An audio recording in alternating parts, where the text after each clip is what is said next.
पंतप्रधान नरेंद्र मोदी सध्या अमेरिकेच्या दौऱ्यावर आहेत आणि काही वेळात म्हणजे काही मिनिटात पंतप्रधान मोदी आणि अमेरिकेचे राष्ट्राध्यक्ष जो बायडन यांची भेट होणार आहे। ही ऐतिहासिक भेटच म्हणावी लागेल। मोदी आणि बायडन भेटीकडे अवघ्या जगाचं लक्ष लागलंय। पंतप्रधान नरेंद्र मोदी यांनी रात्री अमेरिकेच्या उपराष्ट्राध्यक्षा कमला हॅरिस यांची भेट घेतली। दोन्ही नेत्यांमध्ये तासभर चर्चा झाली आहे आणि या चर्चेमध्ये कमला हॅरिस यांनी भारतानं कोरोना काळात केलेल्या उपाययोजना, लसीकरण आणि आंतरराष्ट्रीय मदत याचं कौतुक केलेलं आहे।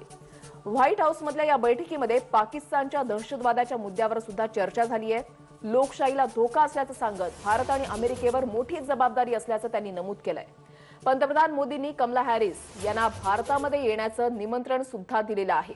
काल ही भेट झालेली आणि आज अमेरिकेचे राष्ट्राध्यक्ष जो बायडन यांच्यासोबत मोदींची काही वेळात काही मिनिटातच ऐतिहासिक भेट होणार आहे। मोदी आणि बायडन यांच्या भेटीकडे जगाचं लक्ष लागलेलं आहे, भारताचं लक्ष लागलेलं आहे आणि त्यासोबतच पाकिस्तान आणि चीनचं सुद्धा या भेटीकडे लक्ष लागलेलं आहे। काल कमला हॅरिस यांच्यासोबत जी महत्त्वपूर्ण भेट झाली त्या भेटीमध्ये दहशतवादाचा मुद्दा त्यावर सुद्धा चर्चा झालेली आहे। दोन्ही देशाच्या या नेत्यांनी दहशतवादाच्या मुद्द्याकडे गांभीर्यानं पाहणं फार गरजेचं आहे हे नमूद केलेलं आहे। दरम्यान पंतप्रधान मोदींच्या अमेरिका दौऱ्यामुळे अमेरिकेमधल्या भारताचा उत्साह आहे, पाहूयात।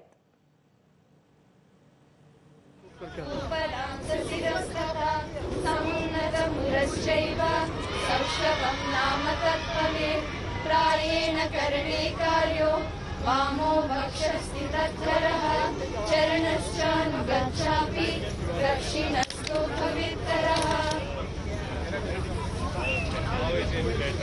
Thank you. आराम बस खूब करके। और ये कुचिपुड़ी नृत्य शायद यहाँ पर करने वाले हैं, लेजम डांस। ओहो, यहाँ लेजम डांस करने वाले हैं। इस डांस की क्या खूबी है? इस डांस की खूबी है महाराष्ट्र का ये डांस लेजिम डांस करके कहलाता है, जो महाराष्ट्र का लोकधारा नृत्य है और लेजिम डांस उसको कहते हैं। लेजम डांस है ये और महाराष्ट्र का नृत्य है, लोक नृत्य है ये। और ये देखिए तैयारी शुरू हो चुकी है और लोक नृत्य ये देखिए किस तरह से होगा लोक नृत्य, ये परफॉर्मेंस।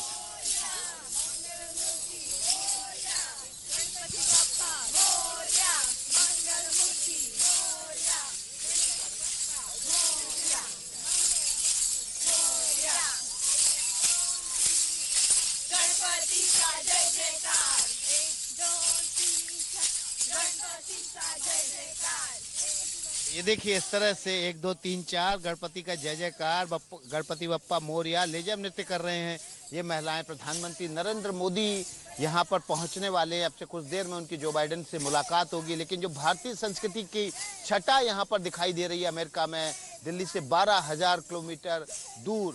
भेटीकडे आता ही भेट जी आहे ती अगदी काही मिनिटातच सुरुवात याची होणार आहे। तर संपूर्ण विश्लेषण आपल्याला करायचं आहे। आपल्यासोबत आंतरराष्ट्रीय विषयाचे 2 अभ्यासक आहेत। थेट अमेरिकेमधून आपल्यासोबत आहेत कौमुदी वाळिंबे आणि नागपूरहून नितीन रोंघे आपल्यासोबत आहेत। मला सुरुवातीलाच जायचंय कौमुदीकडे। कौमुदी, नुकत्याच ज्या अमेरिकेमध्ये निवडणुका पार पडलेल्या आहेत तू अगदी जवळून पाहिलेल्या आहेस, अगदी बारकाईने त्याचा अभ्यास केलेला आहेस, निरीक्षण केलेलं आहेस। अमेरिकेसोबतचे भारताचे संबंध जे आहेत ते सुरुवातीपासून चांगले राहिलेत। 7 वर्षांमधला मोदींचा हा 3रा दौरा। आता अमेरिकेसोबत मैत्रीपूर्ण संबंध अधिक दृढ करण्यासाठी ही भेट किती महत्त्वाची आहे? भारताच्या दृष्टीने तर ही भेट खूप महत्त्वाची आहे। आपण सुरुवातीपासून म्हणतोय की जगाचं लक्ष ह्या भेटीकडे लागलेलं आहे। खरं तर जास्त करून असं म्हणावं लागेल की अमेरिकेचं आणि भारताचं जास्त करून लक्ष ह्या भेटीकडे लागलेलं आहे, कारण Bharat has to gain a lot from these meetings. अमेरिकेमधली परिस्थिती बघितली तर जो बायडन निवडून आल्यानंतरच्या गेल्या काही काळामध्ये, गेल्या काही महिन्यांमध्ये आंतरराष्ट्रीय राजकारणावरून अमेरिकेची सुटलेली थोडीशी जी पकड होती ती त्यांनी पूर्ववत करण्याचा प्रयत्न केलेला आहे। ट्रम्प काळामध्ये काही अलायन्सना त्यांनी दुखावलेलं होतं। आता पुन्हा एकदा अमेरिकेचं वर्चस्व राहील अशी आंतरराष्ट्रीय राजकारणाची घडी असावी, असाच जो बायडन यांचा प्रयत्न आहे। तो कितपत सक्सेसफुल होईल याच्याविषयी अजून डोमेस्टिक पातळीवरती सुद्धा शंका आहे, मात्र प्रयत्न सरकारचा नक्की जरूर आहे। मुख्यतः गेल्या काही काळामध्ये अफगाणिस्तानमधून अमेरिकेने फौजा परत घेतल्यानंतर यापुढच्या काळामध्ये त्यांचा पूर्णतः फोकस हा दुसरी जी उभरती महासत्ता आहे, कदाचित अमेरिकेला तुल्यबळ असा चीन, त्यांना पायबंद घालण्यासाठी किंवा आपल्या दोघांमधला प्रत्यक्ष संघर्ष टाळण्यासाठी त्यांनी आता नवीन जे जे काही साथीदार गेल्या काही काळामध्ये, गेल्या 10-12 वर्षांच्या काळामध्ये उभे करण्याचा प्रयत्न सुरू केलेला आहे. त्याच्यातला एक महत्वाचा कळीचा घटक म्हणजे भारत आहे. आणि त्यामुळेच 2007 सालापासून क्वाड ही संकल्पना ढोबळ मानाने पुढे यायला लागलेली आहे. आणि ओबामांच्या काळामध्ये ज्या सरकारमध्ये जो बायडन हे उपाध्यक्ष होते, त्या काळामध्ये त्यांनी चीनच्या भोवताली संपूर्ण इंडो पॅसिफिक रिजन मध्ये मित्र राष्ट्रांची साखळी उभी राहावी यासाठी जे प्रयत्न केलेत, त्या प्रयत्नांमधला एक मोठा भाग म्हणजे आजची क्वाडची मीटिंग आहे. आणि अर्थातच त्याच्या आधी भारताच्या पंतप्रधानांबरोबर अमेरिका द्विपक्षीय चर्चा करू इच्छिते. कालच्या जर आपण नरेंद्र मोदी यांच्या 2 भेटीगाठी महत्वाच्या पाहिल्या तर त्याच्यामध्ये सुद्धा क्वाड संघटनेमधले इतर जे 2 देश आहेत, ऑस्ट्रेलिया आणि जपान, त्याच देशाच्या प्रमुखांशी त्यांची भेट झाल्याचं आपल्याला दिसून येईल. म्हणजे संपूर्ण या भेटीचा रोख साधारण कुठल्या दृष्टीने आहे ते आपल्या समोर स्पष्ट होईल. नक्कीच नितीन रोंघे सुद्धा आपल्या सोबत आहेत. नितीनजी, जर आपण पाहिलं तर क्वाड शिखर संमेलनाचं हे निमित्त म्हणायचं का? कारण की या निमित्त 2 मोठ्या देशांचे नेते एकत्र येतात आणि ही फिजिकल मीटिंग जी आहे ती या ठिकाणी होतीये, व्हर्च्युअल मीटिंग ही होत नाहीये. त्याच्यामुळे हे भेटीचं टायमिंग फार महत्वाचं वाटतंय. अगदीच तुम्ही जे बोललात ते अगदी खरं आहे. मी तर असं म्हणेन की येणारे काही तास, म्हणजे आता भारतात रात्र झालेली आहे, अमेरिकेची सकाळ आहे, येणारे काही तास भारतासाठी, मोदींसाठी आणि आपले जे अमेरिकेसोबत इंटरपर्सनल रिलेशन्स आहे याच्यासाठी खूप जास्त महत्त्वाचे आहे. दुसरं एक महत्त्वाचं गोष्ट आहे की याबाबत आपण खूप आशावादी सध्या असू नये. याचं मुख्य कारण असं की काल मोदी कमला हॅरिस तिथल्या उपराष्ट्रपतींना भेटले आणि हे बघा की मोदींनी त्यांची भेट झाल्याबरोबर आमची भेट अशी झाली आणि त्यांनी एक ट्विट केलं की माझी आज कमला हॅरिसची भेट झाली, मी त्यांना भारतात बोलावलं वगैरे वगैरे. पण कमला हॅरिसनी याबाबत कुठलंही ट्विट केलेलं नाही आहे. त्यामुळे एकंदर डेमोक्रॅट्सचा म्हणजे जो बायडन आणि कमला हॅरिस यांचा ओव्हरऑल सध्याचा ॲटिट्यूड काय आहे हे याच्यावरून आपल्याला लक्षात येत आहे. त्यामुळे मोदींना आपले जयशंकर जे परराष्ट्र मंत्री आहेत, अजित डोवाल साहेबही आहेत तिथं, हर्षवर्धनजी पण तिथंच आहेत, आपले परराष्ट्र सचिव, सगळ्यांना येणारे 2-3 तास फार महत्त्वाचे आहे भारतासाठी आणि इंडिया अमेरिकन रिलेशन्ससाठी. कौमुदीकडे मला जायचंय. कौमुदी, जसं आता नितीन यांनी म्हटलेलं आहे की जास्त आशावाद आपण या भेटीमागून काही ठेवता कामा नये.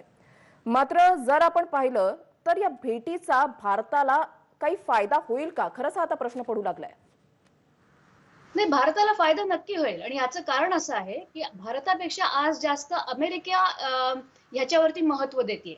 आणि तेही भारताविषयीची मैत्री खूप अमेरिकेच्या मनात दाटून आली आहे किंवा भारताविषयीचा आदर खूप दाटून आलाय. याच्यापेक्षा सुद्धा मला असं वाटतं की अमेरिकेचा फोकस आता चायनाला पायबंद घालणं ह्याकडे आहे.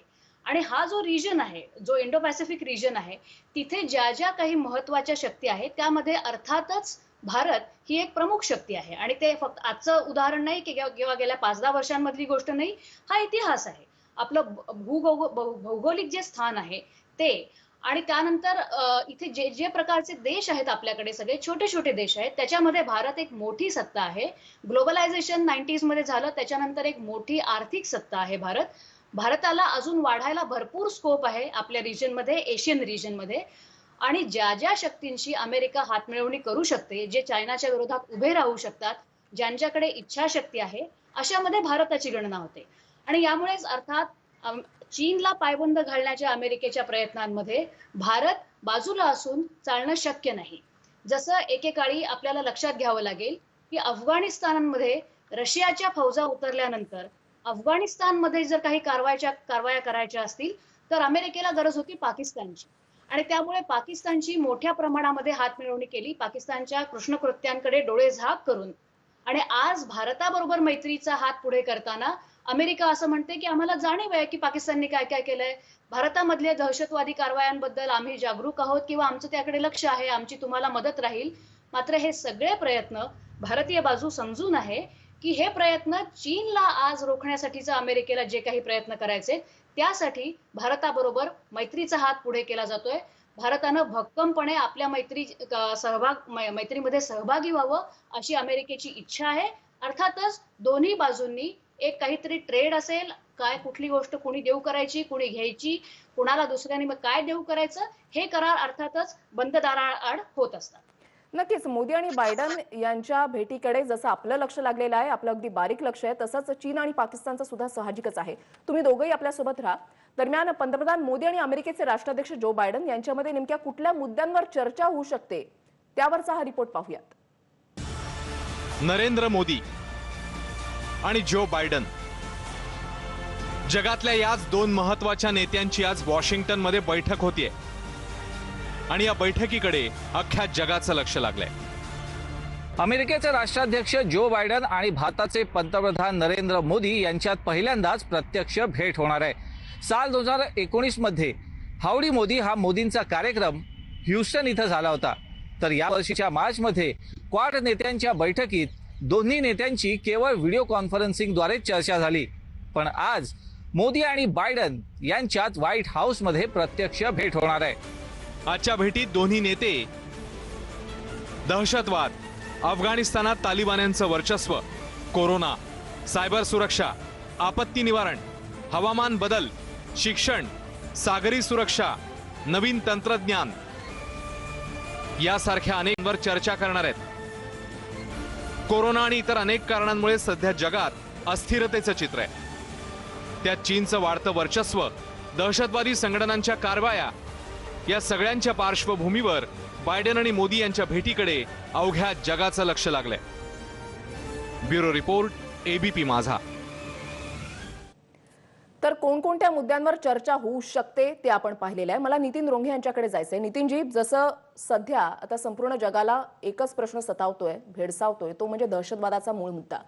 त्याच्यानंतर अफगाणिस्तानमधली स्थिती ही तर आपल्याला सर्वांनाच माहिती आहे. अफगाणिस्तानबाबत पाकिस्तानची भूमिका, चीनची भूमिका हे तर सगळ्यांनाच ठाऊक आहे. खुलेपणानं कोणी त्याला पाठिंबा देत नसलं तरी सुद्धा चीन आणि पाकिस्तान हे अफगाणिस्तानच्या बाजूनेच आहेत. हे सर्वसमावेशक चित्र जे आहे ते पाहायला मिळतच आहे.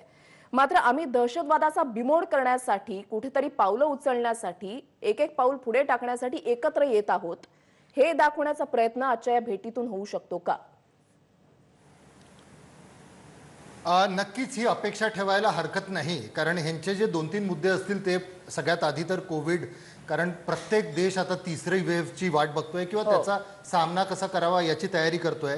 दुसरं आहे जगाचं इकॉनॉमिक रिव्हायवल, जी आपली आर्थिक घडी सगळ्या देशांची विस्कटलेली आहे कोरोनामुळे, ते. तिसरं आणि सगळ्यात महत्त्वाचा जो आजचा मुद्दा आहे, आणि कौमुदीनी पण सांगितलं की क्लायमेट चेंज म्हणजे नैसर्गिक बदल जो होत आहेत त्याला पायबंद घालले. आणि सगळ्यात शेवटचा आणि महत्त्वाचा टेररिझम. अमेरिकेचा आतापर्यंत स्वतःच्या देशाबाबत मी म्हणतोय टेररिझमबद्दल नो टॉलरन्स आहे. नरेंद्र मोदी आल्यापासून भारतानेही हीच आपली पद्धत अवलंबलेली आहे. परंतु हे फार लवकर राहील की आपण हे अँटिसिपेट करायला की नाही आता अमेरिका आपल्याला सर्वतोपरी मदत करेल. लक्षात घ्या कौमुदी आणि आपण पण की बायडनकडून इतक्या अपेक्षा ठेवणं आज योग्य नाही आहे. कारण आत्ताच कुठेतरी सांगितलं की हावडी मोदी आणि नमस्ते ट्रम्प हे जे 2 प्रोग्राम झाले होते, आणि नरेंद्र मोदींनी ज्या प्रकारे बायडनचा आपल्या ट्रम्पचा एका प्रकारे अमेरिकेत आणि परत भारतात येऊन सुद्धा प्रचार केला होता, ही गोष्ट डेमोक्रॅटसोबत खूप चांगल्या पद्धतीने गेलेली नाही आहे. आणि राजकारणी लोक ती असतात जी लोक सहसा ह्या गोष्टी विसरत नाही. त्यामुळे मी परत सांगतो की येणाऱ्या 2-3 तासात मोदींना आणि त्यांच्या सहकाऱ्यांना अथक परिश्रम करावे लागतील की जे जुन्या वळ्या पडलेल्या आहे त्याला प्रेस करून, आयर्न करून नव्या पद्धतीने एक नवीन हे करावं. मी परत सांगतोय, काल कमला हॅरिसची जी एकंदर बॉडी लँग्वेज होती आणि मोदींसोबत त्यांचं जे एकूणच हे झालं, ती काही खूप पॉझिटिव्ह नव्हती. त्यामुळे it's a wait and watch. आणि मी परत एकदा सांगू इच्छितो की या आजच्या याच्यातून खूप काही अपेक्षा भारताने ठेवू नये. हो, ओके, आईस ब्रेकिंग ज्याला म्हणतो, कारण दोन्ही नेते बायडन प्रेसिडेंट झाल्यानंतर पहिल्यांदा भेटत आहेत. यापूर्वी जेव्हा ओबामा प्रेसिडेंट होते आणि बायडन व्हाईस प्रेसिडेंट होते तेव्हा या दोघांमध्ये एक चांगली केमिस्ट्री किंवा चांगली मैत्री होती. पण आता मोदींचे जे हावडी मोदी आणि नमस्ते ट्रम्प याच्यानंतर त्यांचं काय रिॲक्शन राहील याला फार मोठं महत्त्व आहे. आणि वेट अँड वॉचची भूमिका सध्या तरी आपण ठेवली पाहिजे. नक्कीच. एबीपी माझा, उघडा डोळे बघा नीट.